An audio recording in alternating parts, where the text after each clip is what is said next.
De volta com você, o Jornal do Almoço estreia hoje uma série de reportagens sobre a pior crise hídrica nos últimos 91 anos aqui no nosso país. A falta de chuva diminui a produção de energia nas hidrelétricas. São elas que produzem a maior parte da energia que você consumimos todos os dias. É muito provável que a pandemia esteja nos deixando meio opacos, assim, não enxergando isso, Sim. sabe? Mas para dar conta de toda a demanda, as termoelétricas aumentaram a produção de energia. Só que termoelétrica é mais cara, não é renovável e mais poluente. Por isso, as usinas térmicas são uma das razões do porquê a conta de energia, a conta de luz, vai ficar mais cara até 2025. Hoje, a nossa primeira reportagem explica como funciona o sistema de distribuição de energia em Santa Catarina.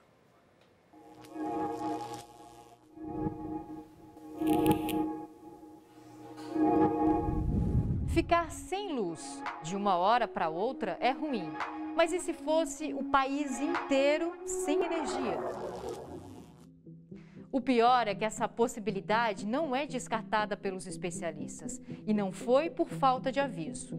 Há meses, quando ficou evidente que o país atravessava uma estiagem histórica, eles já alertavam para a necessidade de racionamento. Porque no Brasil é assim, quando a falta de chuva persiste, é só questão de tempo para faltar luz também. É a pior seca dos últimos 91 anos. E um cenário desses provoca um efeito imediato quando se tem as hidrelétricas como a principal fonte de energia. A força d'água movimenta as turbinas, que geram 70% de toda a energia usada no país. É assim em tempos normais. Mas agora, os reservatórios estão baixos, com menos água. Falta força e as usinas não produzem tudo o que poderiam. Pegando o mês de agosto como exemplo. Em 2020, as hidrelétricas produziram 69,43% da energia do país. E neste ano, a produção não chegou a 50%. A seca atinge todo o Brasil, com maior intensidade no Sudeste e no Centro-Oeste, justamente onde estão os grandes reservatórios. Mas o problema não fica limitado a essas regiões, já que geração e transmissão de energia funcionam dentro do chamado SIN, Sistema Interligado Nacional. Não existe uma usina principal num determinado estado, né? Por exemplo, Itaipu é a maior usina elétrica do mundo, né? E ela distribui energia elétrica para o sul, para o sudeste, enfim, para o centro-oeste. Aqui em Santa Catarina, com a divisa do Rio Grande do Sul ou com a divisa do Paraná, nós temos também algumas usinas hidrelétricas, mas não tão grandes, capazes de fornecer energia elétrica para todo o estado e para o sudeste, por exemplo, a fim de que não falte energia, uma vez que as grandes usinas, os grandes reservatórios estão localizados na região sudeste, especialmente entre Minas Gerais, São Paulo e o estado do Paraná. Em outubro do ano passado, o Brasil já começou a importar energia para preservar os reservatórios. E foi nesse período também que as termoelétricas foram acionadas. Desde então, a demanda por energia das termoelétricas só aumentou. Isso ajuda a explicar o aumento da conta de luz. E a gente está falando de toda essa eletricidade contratada de forma emergencial, né, a preços 10, 20 vezes mais elevados do que se tivesse sido planejado corretamente anteriormente. E, sobretudo, uma geração termoelétrica, né, que nos coloca realmente na contramão do mundo. As usinas termoelétricas geram energia a partir do calor, que é produzido pela queima de combustíveis ou outras fontes, como madeira, por exemplo. Aqui no sul do estado, em Capivari de Baixo, fica o maior complexo termoelétrico a carvão da América Latina.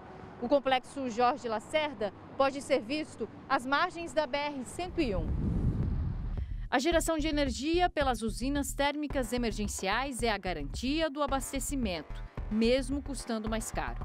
A termoelétrica Jorge Lacerda já produziu mais energia que no ano passado. Além de cara, ela é extremamente poluente, né? E a gente vê aí iniciativas ao redor do mundo todo querendo fazer o quê? Né? Adotar incentivos, né, em mecanismos até normativos que impeçam ou pelo menos que limitem a geração, né, muito poluente. Na reportagem de amanhã, as consequências da crise hídrica para os catarinenses. A conta de luz cada vez mais cara.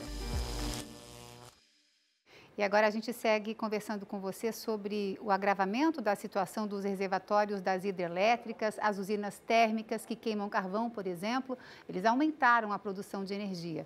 Em agosto, as termoelétricas foram responsáveis por 1/4 da energia gerada aqui no nosso estado. E é uma energia muito mais cara. A reportagem da nossa série fala das consequências da gente depender de hidrelétricas com pouca chuva e ter que usar as termoelétricas como plano B. Os impactos chegam todo fim de mês, quando vem aquela conta de luz cada vez mais cara.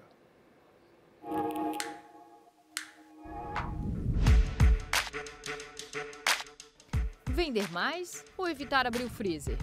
Tá cada vez mais difícil agradar o chefe. Me chamo de sarna, porque eu todo dia todo, fecha a porta, fecha a porta, fecha a porta. Mas é uma briga, né? Tem que estar o dia todo em cima deles, explicando que dá para abrir. Está muito cara a luz, não só a nossa aqui, como a de casa, a de todos os nossos clientes, então isso aí compactua, né? Na peixaria, a conta de energia quase dobrou em um ano. Na casa dos clientes, também.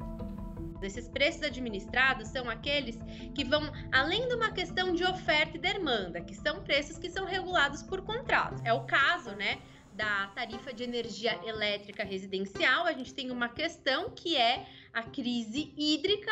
Essa crise hídrica levou a um gerenciamento desses preços com revisão na bandeira tarifária, por conta de uma escassez e do custo maior para se gerar energia. O aumento vem estampado na conta de luz todo mês. Quando a faixa é verde, o consumidor respira tranquilo. Se ela fica amarela, a condição é menos favorável e já tem uma pequena cobrança. Na bandeira vermelha, o aumento é pesado e ela ainda tem 2 patamares. A situação está tão complicada esse ano que a bandeira vermelha patamar 2 aumentou, um reajuste de 52%. E o que era ruim ficou ainda pior. O governo criou a bandeira de escassez hídrica, um adicional de R$ 14,20 para cada 100 kWh, que equivale mais ou menos do consumo de uma geladeira ligada ao longo do mês. A maior parte da energia consumida no Brasil vem de usinas hidrelétricas. Mas com os reservatórios cada vez mais baixos, o sistema aciona o plano B, as térmicas. Essas usinas têm um custo muito alto para funcionar, porque precisam de combustível, que está com preço nas alturas. A conta final chega na casa da Estefânia. Um susto. Muito grande. Não tem TV. De gastos de energia tem só o computador, carregar o celular e a geladeira. E chuveiro. Só, mais nada. A Estefânia mora com um filho de 4 anos. Ele nem sabe, mas já está sofrendo com a conta de luz. Estefânia, aí chama a atenção do filho de uma maneira diferente agora, né? Agora apaga a luz. Apaga a luz, sai do banheiro e já grito. Apagou a luz! Não deixa a luz acesa! A conta de luz fica mais cara para todo mundo, inclusive para quem produz. Quase metade do custo da caixinha do leite é energia. Mais de 30% do custo do frango é com energia. Na carne, 34% do custo é da conta de luz. Já no pacote de cimento, 25%. E a conta não é a única consequência da pior seca dos últimos 91 anos no Brasil. Os especialistas alertam para uma situação ainda pior: faltar energia.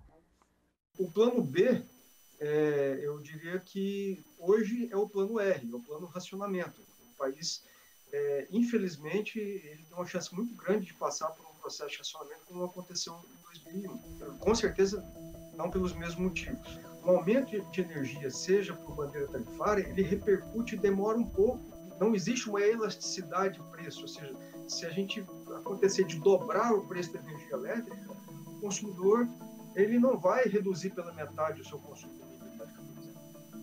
Então, a situação que o país precisa passar é uma situação de conscientização para redução do consumo de energia em todos os horários, não só no horário de ponta. O governo vem garantindo que não haverá racionamento de energia, como houve em 2001. E, por enquanto, faz um apelo por uma redução de consumo. Para deixar bem claro o que está acontecendo, a gente está flertando com o caos social. Tá? Se a gente não conseguir encontrar formas de equilibrar de atender essa demanda, a gente vai ter apagões que, ao contrário de 2000, 2001, não estão sendo gerenciados. Você pode ficar horas sem atendimento, claro que isso tem problema para a segurança pública, para o nível de ocupação, né, para a pressão inflacionária, perda de controle, né, você vai ter fuga de capitais. Então, a gente está flertando com uma situação que a gente não viveu. Tá? É muito severo, não é 2000, 2001, é mais grave. Isso é para nós agora, não é para um futuro distante. E no episódio de amanhã, a gente fala das alternativas para essa crise no setor de energia. A produção de energia eólica e solar não representou nem 5% de toda a geração de energia no mês de agosto aqui no nosso estado. Agora, segue com a gente um pouquinho, Leandro, porque a falta de chuva em algumas regiões do país tem causado queda na produção de energia pelas hidrelétricas, não é isso? Só que outras alternativas para produzir energia ainda são muito pouco utilizadas. Em agosto, para vocês terem uma ideia, nem 4% do que foi gerado veio da produção eólica ou solar. As alternativas de produção são o assunto de hoje da nossa série Vamos Ficar no Escuro? A solução para o futuro tem a engenharia que se aprende na infância. O catavento imita a técnica dos moinhos, que aproveitam a força do vento para fazer girar as aspas e produzir uma energia renovável e limpa. A energia eólica representa 10% da matriz elétrica brasileira. Os maiores parques estão na região Nordeste, mas Santa Catarina também investe nessa energia. Em Água Doce fica o maior conjunto eólico do estado, com 109 aerogeradores, suficientes para abastecer aproximadamente 500 mil habitantes. As placas brilhantes nos telhados não causam mais estranheza. Santa Catarina já ocupa a 7ª posição no ranking que avalia a produção de energia solar entre os estados. Em Santa Catarina, hoje um telhado solar se paga em torno de 4 a 5 anos e ele gera energia por 25 a 30 anos. Então ele vai gerar energia 6 vezes mais do que o que você pagou para investir nele. Então é certamente a fonte mais econômica, mais barata que nós temos hoje no Brasil inteiro e aqui em Santa Catarina também. Apesar do avanço e do mercado extremamente aquecido, a energia solar ainda representa apenas 2% da matriz elétrica do país. Fonte solar e eólica, elas servem muito bem para complementar e diminuir, mitigar o risco hídrico, o risco hidrológico.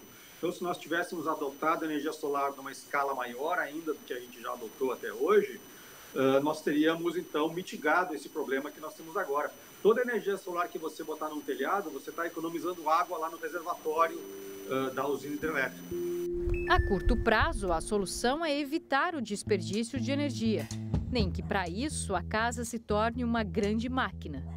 Aqui em Joinville a gente vai conhecer uma casa que é totalmente automatizada e todo o processo já começa aqui, ó, logo no portão. Quem vai nos explicar, né, como que é essa casa e também mais detalhes é o engenheiro eletricista Patrick. Tudo bem, Patrick? Tudo bem. Como é que você abriu então esse portão utilizando apenas o celular? Pois é, hoje nós estamos com um sistema de automação aqui instalado na casa que vai desde os equipamentos que fazem realmente a parte física ali de acionamento, quanto a parte de software aqui dentro do próprio celular. E isso, gente, é aqui apenas do lado de fora, né? Agora a gente vai conhecer lá dentro da casa do Patrick mais soluções assim criativas de como que ele está deixando a casa dele toda automatizada. Vamos embora. Aqui, né, Patrick, é que já começa todas essas mudanças que você fez aqui na sua casa, né? E já começa aqui na entrada, como é que é? Aqui nós já temos um interruptor aqui para fazer tanto o acendimento da luz da própria sala quanto da varanda e do escritório, tudo feito por aqui. Esse interruptor, além de acender por aqui como um interruptor comum, que a gente já conhece todas as casas por aí, ele também é integrado com os assistentes virtuais que pode ser acionado por comando de voz ou mesmo pelo aplicativo do celular, né? No banheiro também várias mudanças. O tempo do chuveiro desligar também é acionado pelo assistente. Toda essa automatização já representou uma economia de 15% de energia na casa do Patrick. Temos também uma ideia que é para a questão do consumo de água, né? O que acontece? Ali nesse sistema, a entrada de água ela é medida por uma válvulazinha que tem como dar também a informação no nosso celular de quanto está sendo consumido ali. As energias renováveis ganham espaço, mas em Santa Catarina são menos de 5% da capacidade de geração. O que tem que se entender, e porque a gente fica muito preocupada, é que as medidas que estão sendo adotadas agora, o que você teria que fazer se você está dizendo, meu Deus, foi uma surpresa. Não foi uma surpresa, né? Devia se saber. Mas o que você pode fazer? Não dá mais tempo da gente fazer usina nova dessas outras tecnologias, porque elas não ficariam prontas. Você tem que realmente correr para fazer o quê? Tentar reduzir o consumo, mas também reduzir esse consumo como? De forma eficiente.